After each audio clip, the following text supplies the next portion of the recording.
Hello, आप सबका मेरे चैनल स्प्रेडिंग ला ज्ञान में स्वागत और अभिनंदन है। मैं आज आपको दंड प्रक्रिया संहिता 1973 सीआरपीसी की जो है अध्याय 5 जो 41 से लेके 60 तक है उसको बताने जा रही हूँ। तो मैं आज आपको व्यक्तियों की गिरफ्तारी धारा 41 के बारे में बता रही हूँ। क्या कहता है कि अध्याय 5 जो है 41 से लेके 60 तक है और व्यक्तियों की गिरफ्तारी के बारे में प्रावधान करता है। तो आइए सबसे पहले क्या पूछता है, क्वेश्चन क्या पूछता है, कहता है कि पुलिस अधिकारी वारंट के बिना किसी व्यक्ति को कब गिरफ्तार कर सकता है।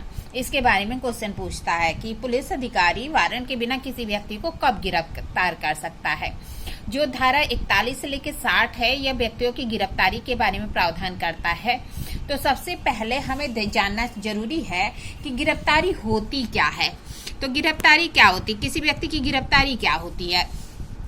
तो गिरफ्तारी शब्द को या अरेस्ट शब्द को जो दंड प्रक्रिया सीआरपीसी है उसमें परिभाषित नहीं किया गया है, लेकिन सामान्य भावबोध के अंतर्गत इसका अर्थ है किसी व्यक्ति की जो दैहिक स्वतंत्रता है उसे वंचित करना।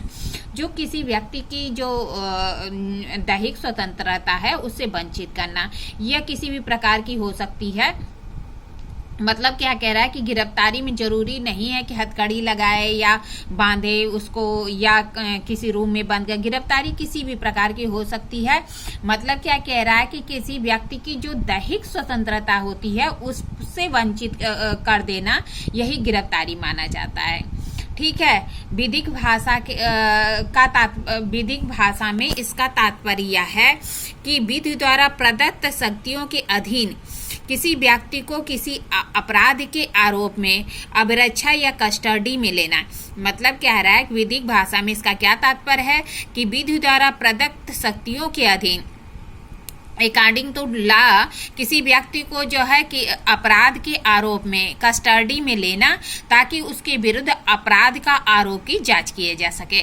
मतलब विधिक भाषा क्या कहती है कि किसी व्यक्ति को विधि के जो प्रदत्त शक्तियां हैं उसके अधीन किसी व्यक्ति को अपराध के आरोप में अभिरक्षा में लेना, कस्टडी में लेना ताकि उसके विरुद्ध जो आरोप लगाए गए हैं उसकी जांच की जा सके। एक केस आई थी रोशन देवी बनाम तमिलनाडु राज्य की 1984 सीआरएलजे के मामले में मद्रास की पूर्ण न्यायपीठ ने कहा कि मद्रास हाईकोर्ट की पूर्ण न्यायपीठ ने कहा कि अभिरक्षा और गिरफ्तारी में अंतर है। जो अभिरक्षा है और जो अभिरक्षा यानी कस्टडी है और जो अरेस्ट है इसमें अंतर है। यह ठीक है कि प्रत्येक गिरफ्तारी में अभिरक्षा लेना होता है। मतलब क्या कहा था कि पूर्ण पीठ ने मद्रास की हाईकोर्ट की अभिरक्षा और गिरफ्तारी में अंतर है। यह ठीक है कि प्रत्येक गिरफ्तारी में अभिरक्षा में लेना होता है, परंतु प्रत्येक अभिरक्षा गिरफ्तारी नहीं होती है। क्या कहता है कि प्रत्येक जो अरेस्ट है, अरेस्ट होता है व्यक्ति तो उसे अभिरक्षा में लिया जाता है, कस्टडी में लिया जाता है, किंतु जो प्रत्येक कस्टडी है उसमें गिरफ्तारी नहीं होती है। आइए देखिए गिरफ्तारी के प्रकार। गिरफ्तारी दो प्रकार से होती है, एक तो वारंट के बिना गिरफ्तारी होती है और एक वारंट के निष्पादन में गिरफ्तारी होती है। ठीक है। तो एक तो वारंट के बिना गिरफ्तारी होती है और एक वारंट के निष्पादन में गिरफ्तारी होती है। अब एक क्वेश्चन उठता है कि गिरफ्तारी कैसे की जाती है, गिरफ्तार करने वाले व्यक्तियों के क्या अधिकार होते हैं। यह मैं बाद में वीडियो बना के आपको बताऊंगी कि गिरफ्तारी कैसे होती है और गिरफ्तार व्यक्तियों के क्या राइट्स होते हैं। आज मैं आपको पहला पॉइंट कि वारंट के बिना गिरफ्तारी कैसे होती है उसको बताने जा रही हूँ, और वारंट के निष्पादन में गिरफ्तारी क्या होती है उसके लिए भी मैं अलग से वीडियो बनाऊंगी। आज मैं आपको खाली पहला पॉइंट कि वारंट के बिना गिरफ्तारी कैसे होती है उसको बताने जा रही हूँ। आइए देखें प्रावधान क्या कहता है कि दंड प्रक्रिया संहिता 1973 की जो धारा 41 है, 42 है, 109 है, 110 है, 123 की जो उपधारा 6 है वह है, 151 है और 432 की जो उपधारा 3 है के अधीन पुलिस अधिकारी किसी व्यक्ति को वारंट के बिना गिरफ्तार कर सकता। कौन सी धारा है? तो 41 है, 42 है, 109 है और 110 है। 123 की जो उपधारा 6 है वह है, 151 है और 432 की जो उपधारा 3 है उसके अंतर्गत पुलिस अधिकारी क्या कर सकता है? किसी व्यक्ति को बिना वारंट के गिरफ्तारी कर सकता है। साथ ही साथ एक और धारा है, कौन सी? तो जब हम पुलिस अधिनियम, पुलिस एक्ट पढ़ते हैं 1861 की, उसकी धारा जो 34 है उसमें भी बताया गया है कि कब पुलिस अधिकारी बिना वारंट के गिरफ्तार कर सकता है। ठीक है, उसमें भी बताया गया है कि पुलिस अधिकारी बिना वारंट के किसी व्यक्ति को कब गिरफ्तार कर सकता है। आइए देखिए पहले धारा 41 क्या कहती है। धारा 41 में 2009 में संशोधन किया गया था, जिसे कि 1 नवंबर 2010 से लागू किया गया। जो 41 में संशोधन किया गया था जो कि कब से प्रभावी है? तो 1 नवंबर 2010 से प्रभावी है। इसकी जो है धारा 41 की जो खंड 1 है, खंड 1 का जो क और ख है उसको हटा दिया गया और पुनः एक नया खंड प्रस्तावित कर दिया गया। मतलब कह रहा है 41 का जो खंड 1 और 2 है उसको हटा के क्या किया गया कि उसको हटा दिया गया और फिर क्या किया गया कि एक नया खंड वहां पे स्थापित कर दिया गया। ठीक है, और क्या किया गया? तथा 42 में भी संशोधन किया गया। इसके द्वारा 41 का जो खंड 1 जो उपधारा 1 थी उसका खंड जो है ए बी को जो है हटा दिया गया, नया खंड स्थापित किया गया और साथ ही साथ 42 में भी संशोधन किया गया। अब आइए देखिए 41 की उपधारा 1 के खंड क और ख के स्थान पर कौन सा खंड रखा गया है। आइए देखते हैं। 41 का खंड 1 का ए कहता है कि जो पुलिस अधिकारी की उपस्थिति में कोई संज्ञेय अपराध करता है, जो पुलिस की उपस्थिति में क्या करता है? कोई संज्ञेय अपराध करता है, यानी कोई पुलिस की प्रेजेंस में क्या करता है? कॉग्निजेबल ऑफेंस करता है, तो पुलिस अधिकारी क्या करेगा? ऐसे व्यक्ति को बिना वारंट के गिरफ्तार कर सकता है। दूसरा खंड क्या कहता है? दूसरा कहता है जिसके विरुद्ध युक्त परिवाद किया गया है, किसी व्यक्ति के विरुद्ध युक्त परिवाद किया गया है या विश्वसनीय जानकारी प्राप्त हुई है।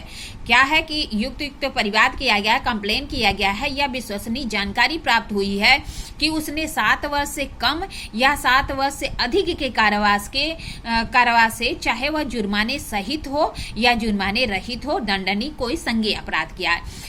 क्या कंप्लेन किया गया है या या तो जानकारी हुई है कि उस व्यक्ति ने क्या किया है?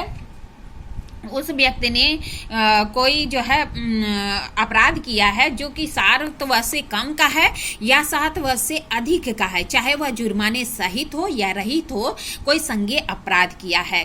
और क्या है कि यदि निम्नलिखित शर्तें पूरी होती हैं। उसके क्या शर्तें हैं? तो जो ख है उसका एक खंड कहता है कि पुलिस अधिकारी के पास ऐसे परिवाद की जानकारी की या संदेह पर यह विश्वास करने का कारण है कि ऐसे व्यक्ति ने उक्त अपराध किया।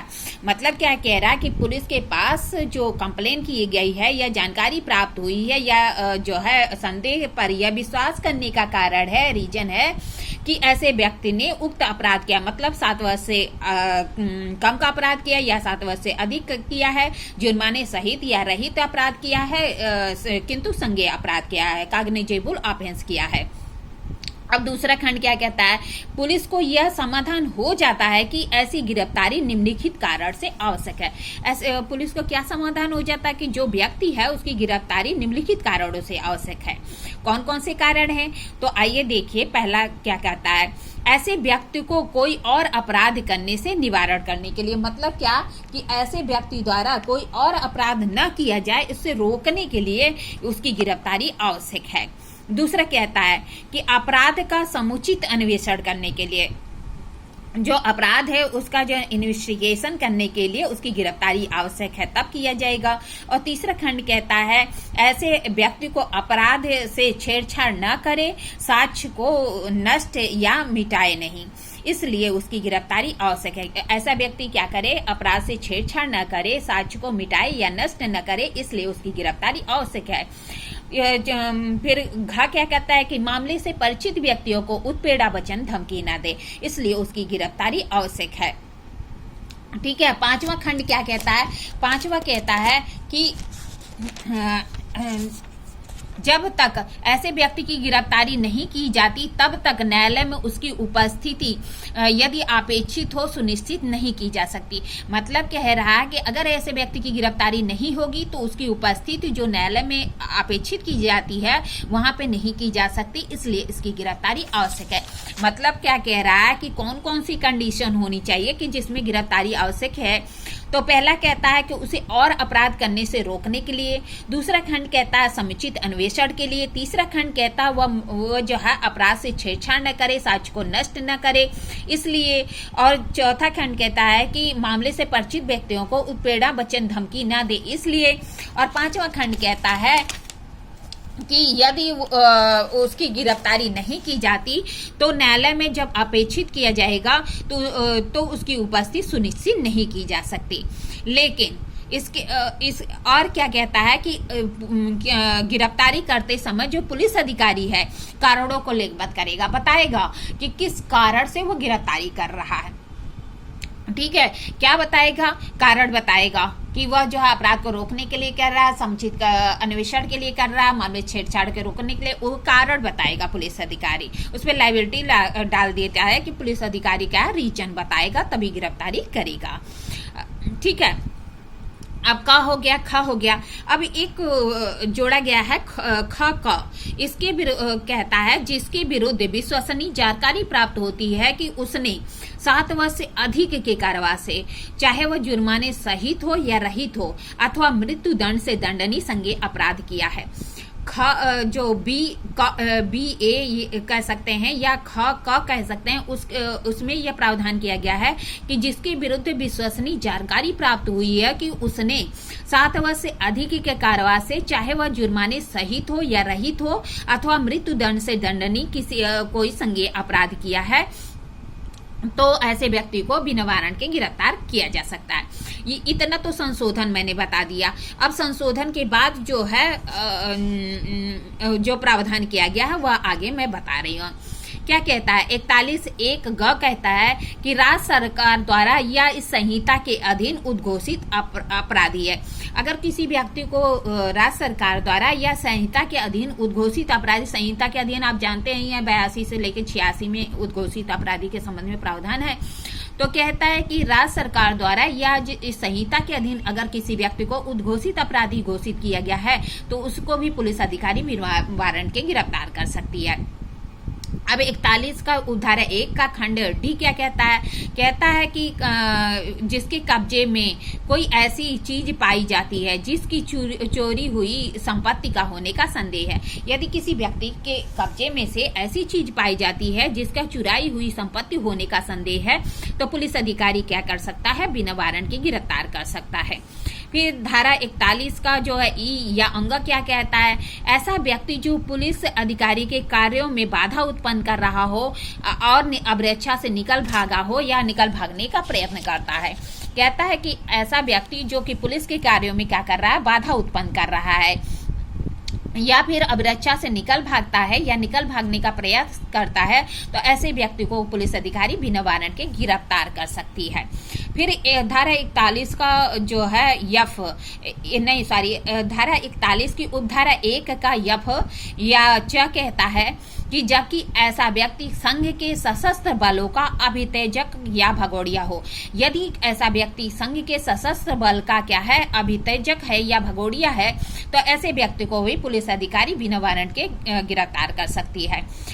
धारा 41 की उपधारा 1 का 6 कहता है कि भारत के बाहर कोई ऐसा कार्य करता है जो कि यदि भारत में करता तो अपराध होता, कह रहा है कि अगर कोई व्यक्ति भारत के बाहर ऐसा कार्य करता है, अगर वो भारत में करता तो अपराध होता, अर्थात उसको जो है ऐसे व्यक्ति को प्रत्यर्पण की संधि के द्वारा लाया गया है। मतलब क्या कह रहा है कि अगर कोई व्यक्ति है और भारत के बाहर कोई कार्य करता है तो अगर वो भारत में करता तो अपराध होता, तो ऐसे व्यक्ति को भी पुलिस अधिकारी बिना वारंट के गिरफ्तार कर सकती है। अब धारा 41 का 1 का ज कहता है कि धारा 356 के 5 का उल्लंघन, यदि कोई व्यक्ति छोड़ा गया सिद्धदोष होते हुए 356 की उपधारा 5 का उल्लंघन करता है तो ऐसे व्यक्ति को भी पुलिस अधिकारी बिना वारंट के गिरफ्तार कर सकती है। अब 356 5 क्या है, तो जब किसी व्यक्ति को छोड़ा गया सिद्धदोष अपराधी होता है तो उसे अपना पता बताना पड़ता है कि वह कहाँ पे है, कैसे है। अगर वो जो है चोरी से कहीं भाग जाता है, अपना पता नहीं बताता, तो पुलिस अधिकारी जब भी उसे पाएगा, चाहे वह सन्यासी हो जाए, शांतिपूर्ण अपना जीवन यापन कर रहा हो कहीं पे, फिर भी पुलिस अधिकारी जब भी उसे पाएगा, अगर वो 356 5 का उल्लंघन किया है तो पुलिस अधिकारी बिना वारंट के तहत उसे गिरफ्तार कर सकता है। अब धारा जो है 41 की उपधारा 1 का 6 कहता है, 6 मतलब आई कहता है कि जिसकी गिरफ्तारी के लिए अन्य पुलिस अधिकारी से लिखित या मौखिक अधिपेक्षा प्राप्त हो चुकी हो। कह रहा है कि अगर किसी व्यक्ति की गिरफ्तारी के लिए अगर किसी अन्य पुलिस अधिकारी को क्या है लिखित या मौखिक रूप से कोई अधिपेक्षा प्राप्त हो चुकी हो तो ऐसे व्यक्ति को पुलिस अधिकारी क्या करेगा, बिना वारंट के गिरफ्तार कर सकता है। एक केस आई थी गुलाम अब्बास बनाम स्टेट का AIR 1959 का है MP का के मामले में निर्धारित किया गया कि इस शक्ति का प्रयोग अत्यधिक सावधानी से सारभूत आधारों के विद्यमान होने पर ही किया जाना चाहिए। क्या कह रहा है कि इस शक्ति का जो प्रयोग है वह अत्यधिक जो है सावधानी से सारभूत विद्यमान तथ्यों के आधार पर ही किया जाना चाहिए।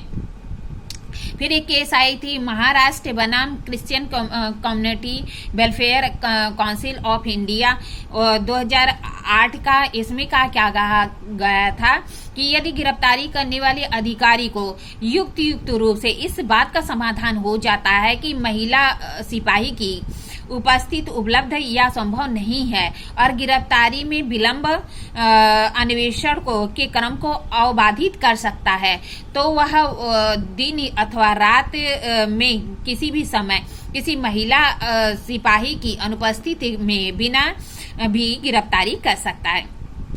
मतलब क्या कह रहा है कि अगर क्या होता है कि पुलिस अधिकारी का यह समाधान हो जाता है कि महिला जो सिपाही है वह उपस्थित नहीं है, उसका उपस्थित होना संभव नहीं है और विलंब हो सकता है, तो वह क्या करेगा, दिन या रात में किसी भी समय किसी महिला सिपाही की अनुपस्थिति में भी गिरफ्तारी कर सकता है। फिर एक केस फिर क्या कहता है कि बिना विवेचना गिरफ्तारी उचित नहीं है। एक केस आई थी कि बिना विवेचना करे गिरफ्तारी उचित नहीं है। इसमें जो है केस थी श्री अमरावती बनाम स्टेट 2004 का केस था। इसमें जो है इलाहाबाद लॉ रिपोर्ट के अनुसार 7 सदस्यीय विशेष पीठ के विवेचनात्मक निर्णय दिया था कि IPC और CRPC भारतीय विधि प्रणाली में द्वितीय स्थान है। प्रथम स्थान भारतीय संविधान का है। दंड प्रक्रिया संहिता का कोई प्रावधान संविधान के विपरीत है तो वह मान्य नहीं है।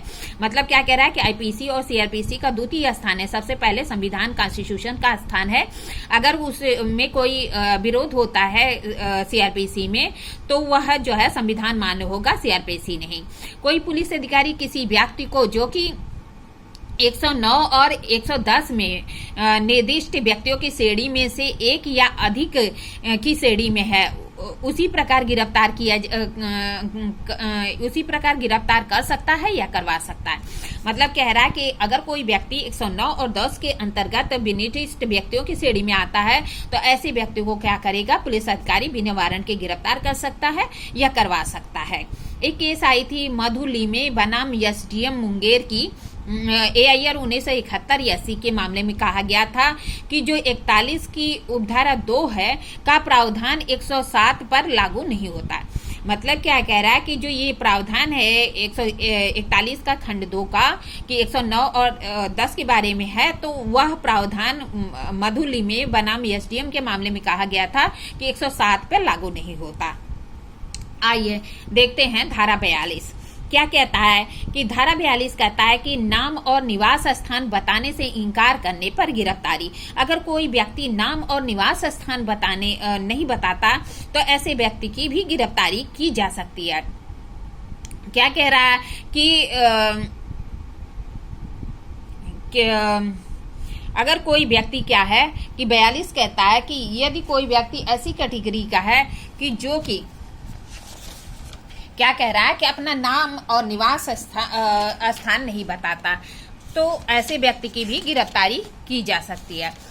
मतलब क्या है कि अगर कोई व्यक्ति जो कि जिसने पुलिस अधिकारी की उपस्थिति में कोई असंज्ञेय अपराध किया है, अगर कोई व्यक्ति है और पुलिस अधिकारी की उपस्थिति में क्या कर रहा है, असंज्ञेय अपराध किया है, जिस पर पुलिस अधिकारी की उपस्थिति में असंज्ञेय अपराध करने का अभियोग लगाया गया है। मतलब क्या कह रहा है, या तो पुलिस अधिकारी की उपस्थिति में कोई असंज्ञेय अपराध करता है या उस पे जो है पुलिस अधिकारी की उपस्थिति में असंज्ञेय अपराध किए जाने का अभियोग लगाया गया है, तो क्या करेगा पुलिस अधिकारी उससे अपना नाम पता, उस व्यक्ति से अपना नाम पता पूछेगा और वह व्यक्ति अपना नाम पता या तो बताता नहीं है और बताता भी है तो मिथ्या बताता है, तो पुलिस अधिकारी क्या करेगा, ऐसे व्यक्ति को बिना वारंट के गिरफ्तार कर सकता है।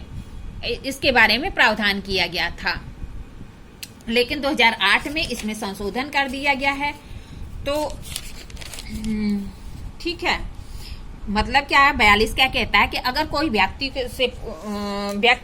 पुलिस अधिकारी को उपस्थिति में असंज्ञेय अपराध करता है या ऐसा अपराध करता है जिस का असंज्ञेय अपराध का कोई अभियोग लगाया जाता है, पुलिस अधिकारी द्वारा नाम पता पूछा जाता है और वह व्यक्ति बताने से इनकार कर देता है या बताता है मिथ्या बताता है, पुलिस अधिकारी बिना वारंट के गिरफ्तार कर सकता है। अब देखिए धारा 151 क्या कहता है। असंज्ञेय अपराध को किए जाना रोकने के लिए धारा 151 कह रहा है कि अगर कोई पुलिस अधिकारी जिसे किसी क्या कह रहा है कि संज्ञेय अपराध के किए जाने को रोकने के लिए, अगर संज्ञेय अपराध को किए जाने के रोकने के लिए गिरफ्तारी किया जाना है, तो 151 में प्रावधान किया गया है कि कोई पुलिस अधिकारी जिसे संज्ञेय अपराध के किए जाने से की जानकारी होती है, अगर पुलिस अधिकारी को किसी संज्ञेय अपराध के होने की जानकारी होती है तो उसे रोकने के लिए मजिस्ट्रेट के आदेश के बिना और वारंट के बिना वह गिरफ्तार कर सकता है, यदि अन्य कारणों से वह रोका नहीं जा सकता। अगर उसे क्या होता है कि यह जानकारी होती है कि संज्ञेय अपराध होने वाला, तो क्या करेगा, ऐसे व्यक्ति को बिना वारंट के भी गिरफ्तार कर सकता है। 123 का खंड 6 कहता है कि उन्मोचन का सशर्त आदेश अगर रद्द कर दिया गया हो तो पुलिस अधिकारी बिना वारंट के और मजिस्ट्रेट के आदेश के बिना गिरफ्तार कर सकता है। जब हम शांति और सदाचार के लिए प्रतिभूति देखते हैं, उसमें धारा 123 का खंड उपधारा 6 है, उसके अंतर्गत जो सशर्त आदेश दिया गया है अगर वो रद्द कर दिया जाता है तो पुलिस अधिकारी क्या करेगा, बिना वारंट के गिरफ्तार कर सकता है। अब देखिए जो है लास्ट में क्या कहता है, दंडादेश का निलंबन और परिहार